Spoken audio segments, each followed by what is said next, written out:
Rewind about 3 years ago where the leverage was a little bit different. Like the employers had the leverage as far as simple supply and demand. You put an open job out there and you usually get applicants, and it was fairly easy to fill positions. Fast forwarding to the present day, it's just supply and demand has flip-flopped.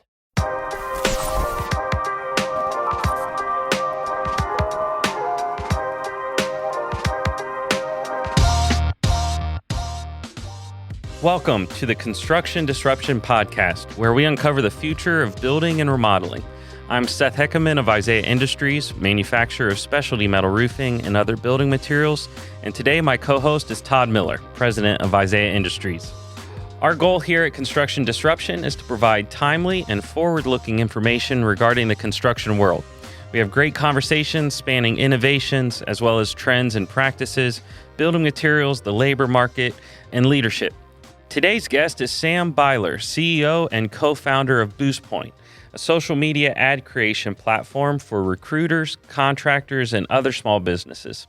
Sam, welcome to Construction Disruption. Thank you so much for joining us. Hey, thanks for having me. So, Sam, we've known you for a little while, originally met back in your Equipter days. Yeah. And I've watched you, set out and start and grow Boostpoint in recent years. To begin, though, for our listeners who haven't met you, share a little bit about your story and how then you became passionate about social media advertising. I'll try to give the concise version of it. But I grew up in the construction industry. My dad, started a roofing company back in the 80s, and that's what I was doing, like coming out of high school and stuff. And then the Equipter part of my story and kind of where I fit into that company there was as Dad was coming up with the idea of the Equipter. And for those that aren't familiar with the Equipter, it's like a self-propelled roofing trailer, construction trailer that helps, especially with debris management in the roofing industry is where it's used mostly.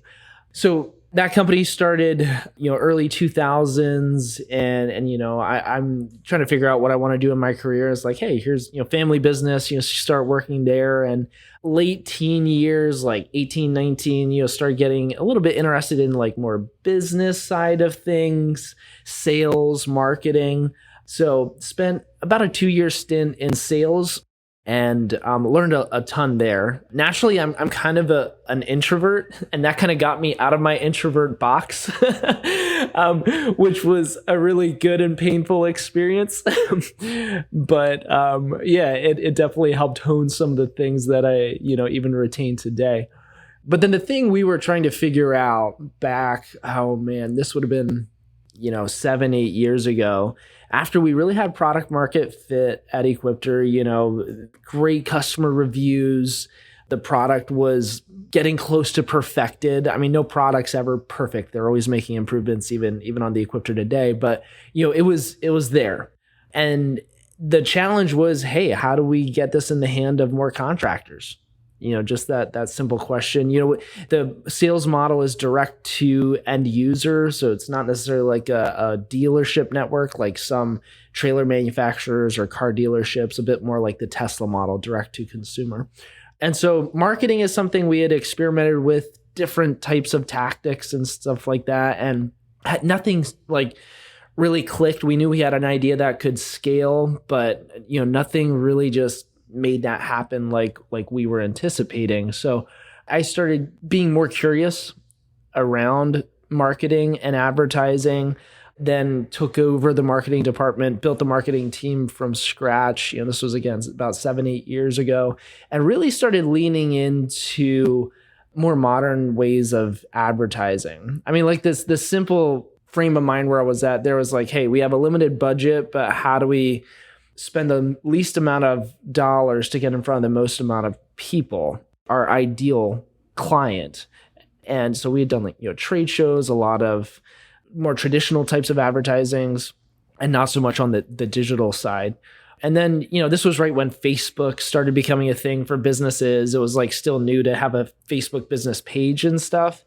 Long story short, we really leaned into that, and that really helped grow our brand nationally. And I mean, we went and grew super rapidly, kind of on the backs of some of those newer methods of marketing and advertising. And then fast forwarding a little bit, kind of on the backs of some of that, success that we saw with our own company, just saw a big gap in the construction industry as a whole for adapting to newer methods of advertising, and started seeing like some of the holes and the reasons why. I mean, practically, like for, a lot of construction companies, it's like, I don't really have the knowledge or even the desire to learn some of these newer methods, or maybe the confidence or budget to go to a larger marketing agency to figure it out for me.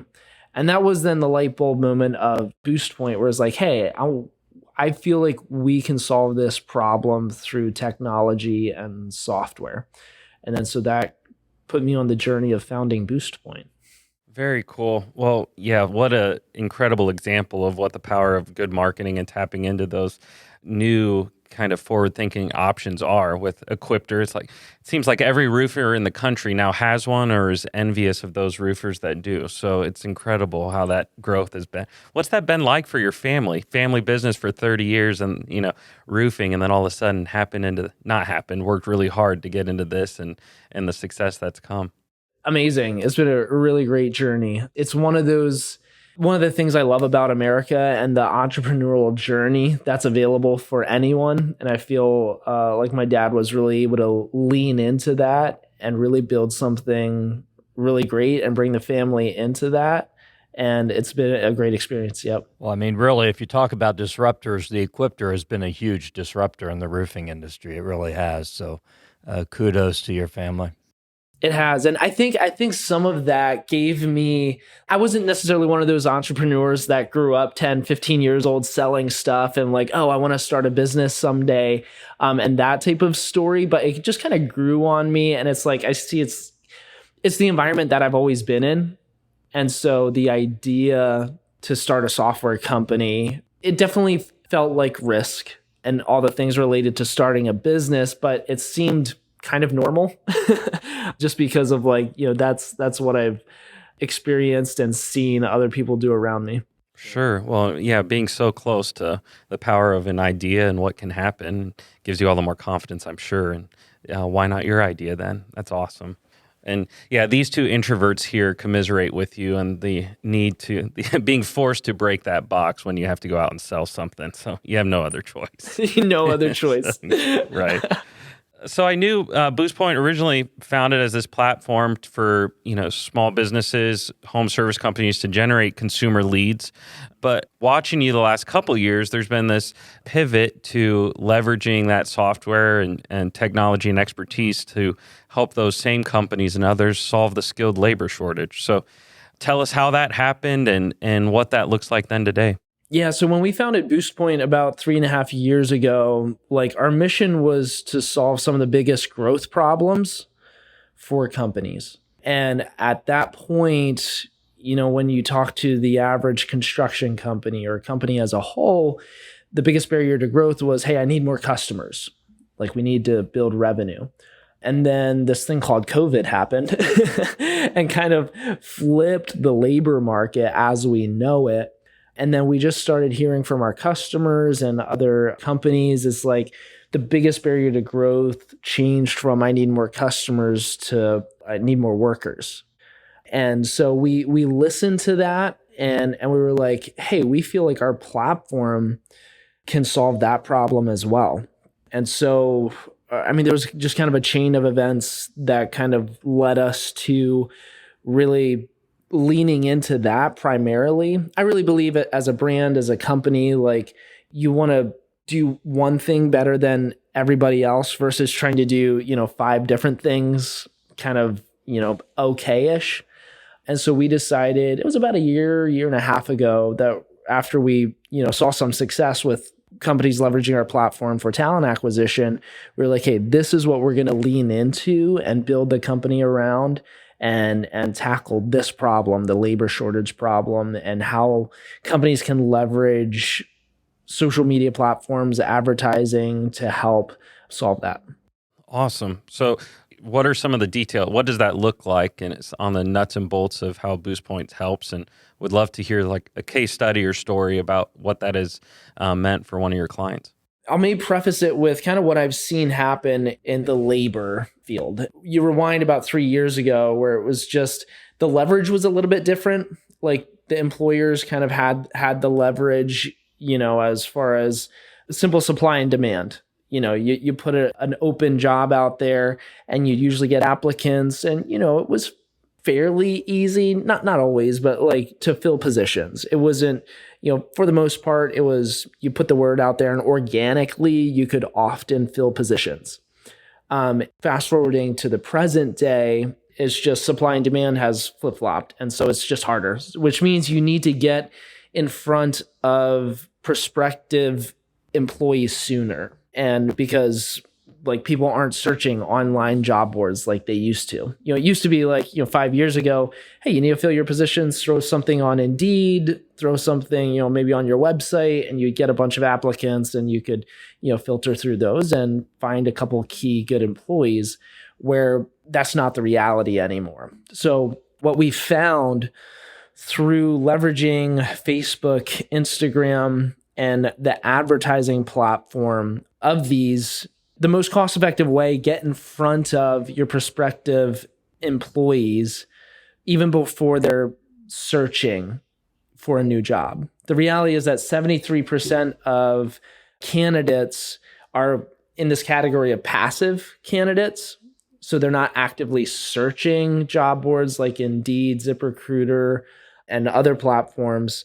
But if they'd be presented with an opportunity, they'd seriously consider it. And that's often where some of your best employees are, where they're already working. Maybe they're not even looking for a new opportunity. But then the big question for companies is, how do we get in front of those people?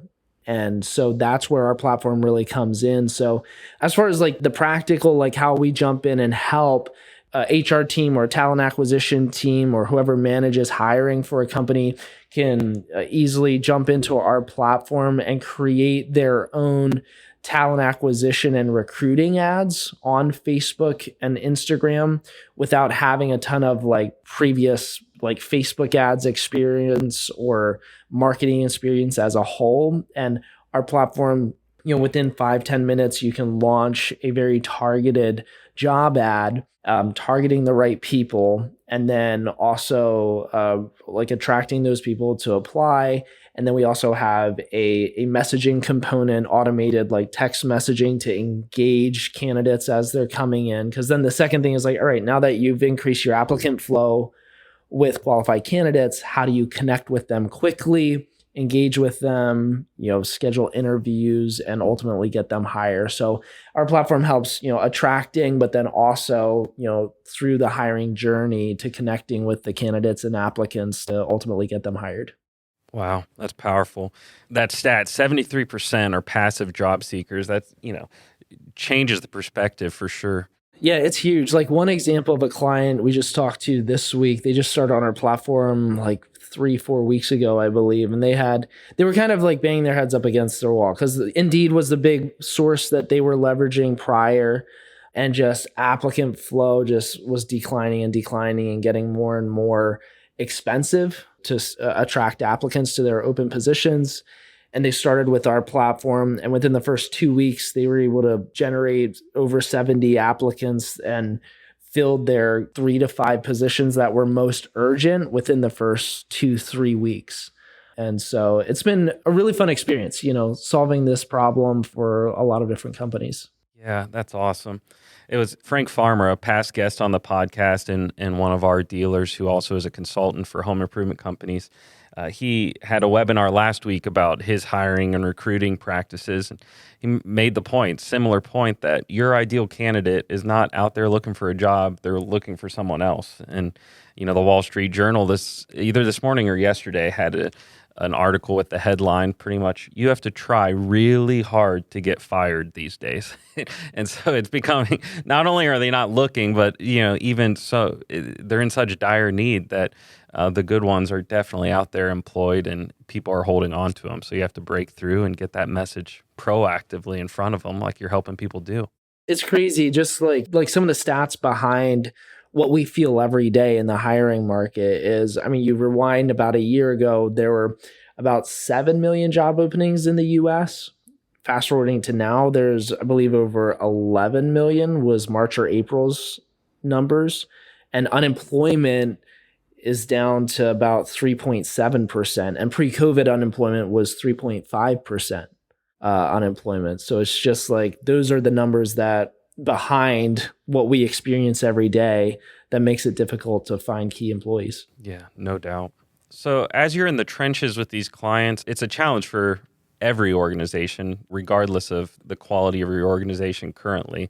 But I'm curious, as you're in the trenches working with them, trying to solve this problem, what has distinguished those that have been more successful than others? Are there some key characteristics or practices for those that are making their way through? First of all, a mindset shift.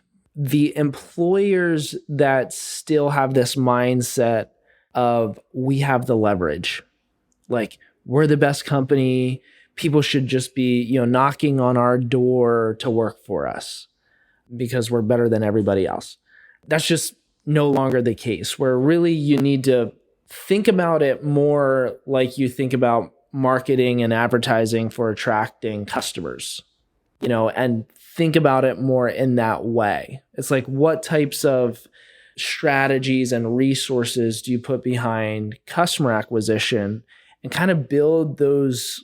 The easiest way to maybe communicate it is like, hey, if you have a pretty complex and robust sales strategy, map that now to your recruiting strategy. You need to figure out how to get in front of prospective employees, how to get them to apply, how to engage with them and actually have a real conversation with them, and then how to ultimately hire them and attract them to and retain them as workers. But that's kind of the easiest parallel, I think, for our audience that would make sense. It's like, hey, think about how do you attract customers in your sales funnel, and just create a version of that for recruiting. Sure. It's long been said the most valuable asset a company has is a lead. Now though, in today's day and age, people are even more scarce, and we need to figure it out. So that's a great advice. So as people dive into Boostpoint and changing that mindset, understanding they need to have that proactive marketing and outreach strategy, what are some of the best practices you've seen of crafting that ad, positioning that ad? What platforms? What have you seen work the best? There's a lot of different channels out there. And when you think of traditional media, digital media, and all of that, and the reason we really leaned into the Facebook and Instagram platforms is because those are currently still the most affordable platforms to get meaningful impressions for most industries. And so you just look at the active user base, it's 2/3 of the US population that still has a active Facebook account, over 1 billion active users on Instagram. And so it's those are still there's still older platforms. There's some newer platforms coming up, TikTok, Snapchat, and stuff like that. But as far as the right here, right now, where you're going to get the best bang for your buck is still the Facebook and Instagram platforms. So it's, first of all, just defining the platforms that you feel are best for your company, but then it's, again, thinking strategically, kind of like you do about, customer marketing and advertising. It's like you need to be creative with the types of, ads you're putting out there. Like, instead of just copying and pasting a job description, over to a Facebook ad, you think about all right, someone's going to be on their lunch break scrolling through Facebook, and what's going to attract that person? What type of headlines, ad copy, more writing it in a way of, instead of, hey, these are all the things that are required for the position, it's more, hey, what are the things that are attractive about the position, and write more about that, versus traditional job descriptions where it's more, hey, you need to do this, you need to do this, you need to have these requirements, and those things. And then secondarily, it's understanding what's the least amount of friction where you can still qualify applicants. Some people think, oh, any platform, you just throw something out there and people will just start responding, regardless of what conversion method you're using. And so what we found work really well is leveraging Facebook and Instagram's internal conversion pages. Think about just the details of conversions. If your call to action is to call this number or go to this website and find our careers page, you probably won't receive any applicants because it's just too much friction. Again, think about someone on lunch break scrolling through their Facebook page. Like, are they going to actually call somebody and have a conversation? Like, just the way people communicate are different these days. And we need to think about that even with recruiting. Again, some sort of like quick apply experience for the conversion. And then ultimately it's like you need to connect with these people as soon as possible. And it's just the same. Like, I know we know this all like in lead generation with connecting with customers. It's like, if you're following up with your leads the next day or 2 days later, they're basically dead.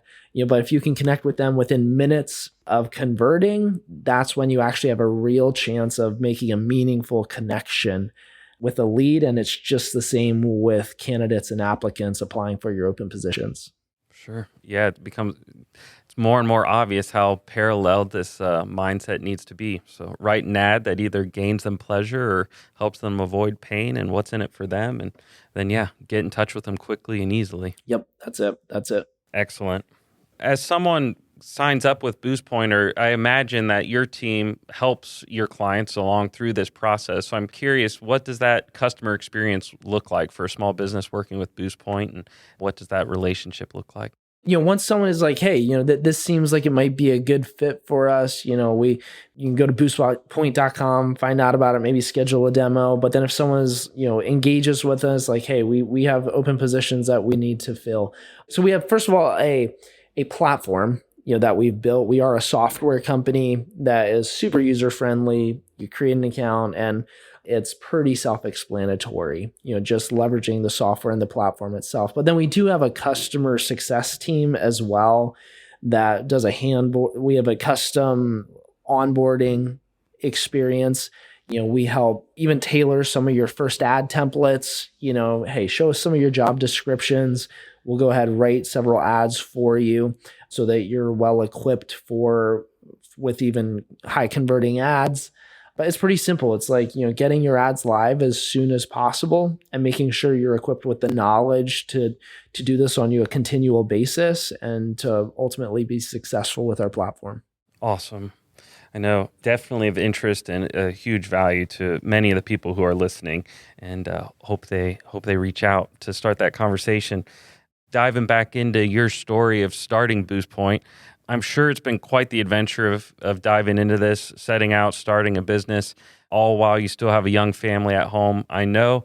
So looking back on the last 3.5 years, what have you learned founding and running a startup? And what advice would you have for another young person considering some sort of entrepreneurial pursuit? Awesome. Yeah, I love this question.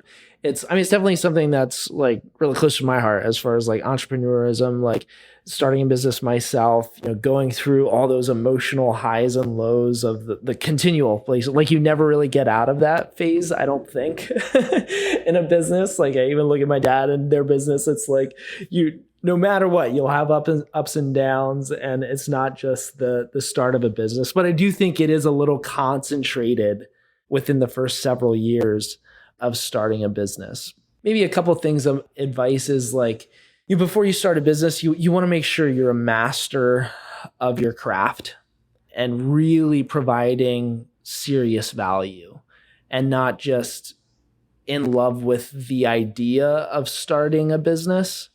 I do appreciate the education and the excitement around entrepreneurism. Like, I talked to people that were starting businesses 20 years ago, and it wasn't like the cool thing to start a business, So I do appreciate that. But I think some of the things that I would caution with that is like, some people start businesses simply because of that, simply because of they're in love with the idea of starting a business versus actually being a master at their craft and spending the time to learn that and how to provide that in a product or a service before they actually launch a company. Great advice. Not to knock anyone, but like Grant Cardone just tells you to go out and do it. And there are some elements, though, of you want to make sure you have something to go out and do and can do it well before you dive into that deep end, I'm sure. You do. You need both of those things. Like, you need to have the guts to jump off a cliff and figure it out on the way down. But you do need to know what you're doing, and have a strategy around that. to actually build something meaningful. I'm curious, Sam, are there any books you've read or people you've followed or podcasts you listen to or anything that have helped give you some inspiration, encouragement, ideas along the way? I'm not an avid reader. I will be completely honest about that. But I feel sometimes we need to consume content or be around people that get us outside of the limitations of our own mindset sometimes. And I think back of 4 or 5 years ago, there were some particular things that I know changed my mindset and sparked some of those ideas. Like practically what one was a podcast that I binged listened to. It was the Masters of Skill podcast by Reid Hoffman. And back then, I did a lot of traveling, spent a lot of time on the road at my time at Equipter. And I just listened to these stories, entrepreneurial stories of, different tech startups, Airbnb, Instagram, and a lot of these other, stories, and just heard the snippets of their stories, and it sparked a lot in me of ideas, but then also just the guts to actually do it. When you actually see other people doing it and being successful in it, it gives you sometimes the confidence you need to push you over the edge. Sure, certainly can give you that desire and confidence as well. Yeah, I'm more of a story learner. You give me a book that's all full of the exact tactics of how to do it and all of that stuff, I'll usually disengage pretty early. Sometimes I wish I could get through books like that a little bit easier, but I'm a pretty practical learner where I see the general story, and it's that's usually how I learn. Dovetailing that question, mentorship has come up consistently on episode after episode of how key that has been in the development of, successful people. And obviously growing up in the family business, watching your dad, working with your dad, that's had to be a key relationship. But I'm curious, have there been other really important relationships along the way that have helped you get to where you are? Yes, for sure. I'm a fairly young guy. I'm about 30 years old, and I'm definitely self-admittedly say I know very little. And the more I learn, the more it seems even the longer we grow as a business, the more and more it seems the less I know.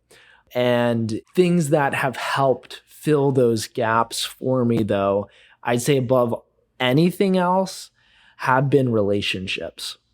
Actual relationships with people that have been there, done that, and just them being willing to walk alongside me, open for conversation. I really recommend, I don't even often put the relationship mentor as a title on it. I feel like some people are quick to do this, oh, here's my advisors or here's my mentors. And it's just more something, to check off the box. But do you actually have real, deep, meaningful conversations with people that make a difference? Sometimes we want to have the highest caliber of mentors. It's oh yeah, Grant Cardone is one of my mentors, or because I met him one time, or I read his books or something like that. I think it's more value if you find people that you can actually have genuine relationships with and have real conversations with, versus trying to have a big name in your back pocket to impress people. It's not an ego thing. It needs to be a real value. To really glean anything from it, you have to, have that humility. You referenced earlier, the humility you have front for yourself of, I don't know everything and I have to learn. And if ultimately learning is just an ego thing, you're going to shirk yourself along the way. So that's awesome and refreshing. And yeah, as someone who prays to have a level of humility and operate that way, to me it seems like a no-brainer, because everything would be a heck of a lot more scary if I went into it thinking I had it all figured out in the first place, I would think. Yeah, it takes a level of humility and transparency that's scary a little bit as well. Putting on a facade of everything's always okay will also be a way to short circuit real value. If you do have relationships with mentors, advisors, you need to be willing to completely transparent, open the hood up, and actually discuss the real problems that sometimes you're even scared to admit yourself. And you need to talk about those things. Something about being vulnerable, right? It's you can't, if you're not honest in the first place. That's awesome. Thank you for sharing all that and being vulnerable here in that same way. Well, this has been great. Love hearing your story and picking up these tips and tactics from you. We are reaching the end of our time, but before we wrap up, did want to invite you to participate in something we have fun doing around here called our rapid fire question round. So our listeners are accustomed to it at this point, but as always, if Sam agrees, he does not know what these quick hit, sometimes silly, sometimes a little more serious questions are.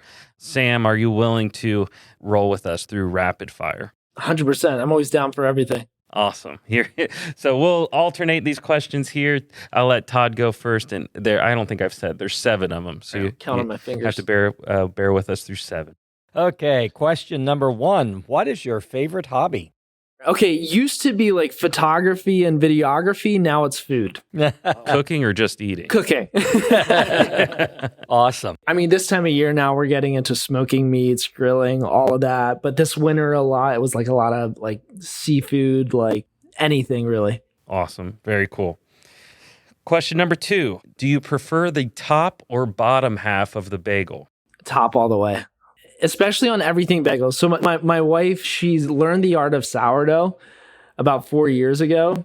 Like she teaches classes and has a whole brand around it right now. Shout out there, retbakes.com, if anyone's wondering. But she means sourdough bagels, everything bagels, and it's the top all the time. Big slather, cream cheese. Let's go.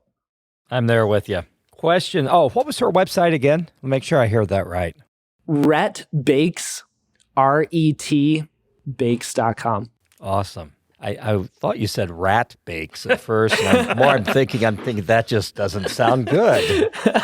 Ratbakes.com. Check it out. Question 3. If you could trade places with anyone in the world, who would you trade places with? Myself. Yourself. Awesome. Like I have 4 young kids right now, like a wife. We just had our 10th year anniversary, and I pretty much have the best life in the world because of those humans. Oh, that's cool. Awesome. Bliss. So where do you want to take all those humans on a bucket list vacation? Australia. That one's been on my bucket list for like 15, 20 years. Like ever since I was like a teenager, I'm like, I want to go to Australia, but never been yet. It's a long flight, but a neat place to visit. Okay, next question. What's the worst haircut you've ever had? A buzz cut. Buzz cut. Definitely a buzz cut. I never had one. Last one was probably when I was like 13. Question number 6. This is a old standby question here in rapid fire. If you had to eat a crayon, what color would you choose? My dogs go for red, so let's go red. It must be better than the other colors according to them. Okay, that's the most unique answer we've had. I like that. Haven't had dogs before that ate crayons, so good deal.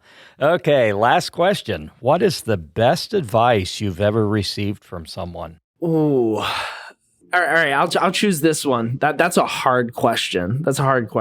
But what comes to mind is, and there's a number of folks that have really encouraged me in this over the past years, is you have to believe in yourself.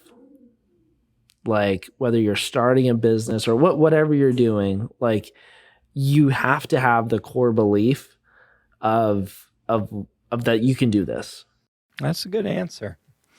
Or good advice. Like it. Powerful. Well, thank you so much, Sam. This has been a pleasure. Of blessed me to have this conversation. Is there anything that we haven't talked about that you would like to cover before we wrap up? I don't think so. This was great. I really appreciate this. It was a great time. Really enjoyed it. Thank you again. For those that want to get in touch with you directly or Boostpoint, what's the best way to do that? Yeah, more info on Boostpoint, just go to boostpoint.com. And then for myself, LinkedIn, I'm fairly active on LinkedIn. So maybe connect with me there. Just LinkedIn/Sam Beiler, I think it is. Beiler. Thank you again, Sam, and thank you those of you for listening and tuning into another episode of Construction Disruption with Sam Beiler of Boostpoint. Boostpoint, helping companies solve the skilled labor shortage through better marketing for the ideal candidates and employees. Please watch for future episodes of our podcast. As always, we have many more great guests on tap. And don't forget, if you would, to leave a review on Apple Podcasts or YouTube. So thank you again. God bless and take care. This is Isaiah Industries signing off until the next episode of Construction Disruption.